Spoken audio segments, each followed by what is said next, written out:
8 வயசு குழந்தையா இருந்து ரயில்வே ஸ்டேஷன்ல இருந்து தவறி வந்துருச்சு.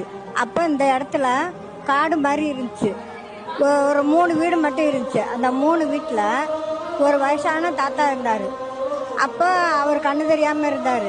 இது தவறி வரவும் 2 பேர் ஒரு தப்பான எண்ணத்தில் பேச்சு கொடுத்து, என்ன உனக்கு டீ வாங்கி தருவா, பண்ணு வாங்கி தருவான்னு கேட்டிருக்காங்க. இது வேணான் இருக்கு. அவங்க போயிட்டு திரும்பி வரக்குள்ள அதுக்கு அம்மா போட்டுருச்சு.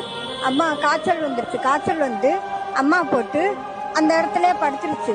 படுத்து அவங்க வந்து பார்த்துட்டு பயந்துட்டு போயிட்டாங்க. 2 பேர் வந்துட்டு இந்த வயசான தாத்தாவுக்கு காலையில் கண்ணு தெரிஞ்சிருக்கு. கண்ணு தெரிஞ்சு, நான் உனக்கு நைட்டில் நான் உனக்கு கண்ணு தெரிய வைக்கிறேன், என்னை இந்த இடத்துல எனக்கு கோயில் எடுத்து கும்பிட்டு பாருங்க அப்படின்னு இருக்கு அப்படின்னு சொல்லி காலையில் வந்து பார்த்துருக்காங்க. அவர் கண்ணு தெரிஞ்சு ஒரு எல்லாரும் வந்து பார்க்கவும் அப்படியே உயிர் பிரிஞ்சிருச்சு இந்த இடத்துலயே. அதுக்கு முன்னால தக்காளி பழம் கேட்டிருக்கு.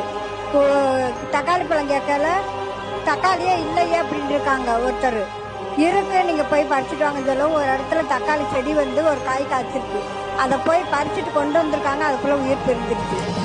உயிர் பிரிஞ்சு அப்புறம் எல்லாரும் பார்த்துட்டு அப்படியே புடிமண் எடுத்து அங்கனே வச்சு எடுத்திருக்காங்க. அதுக்கப்புறம் தான் தெய்வத்தை இங்கே வச்சு வழிபடுறாங்க.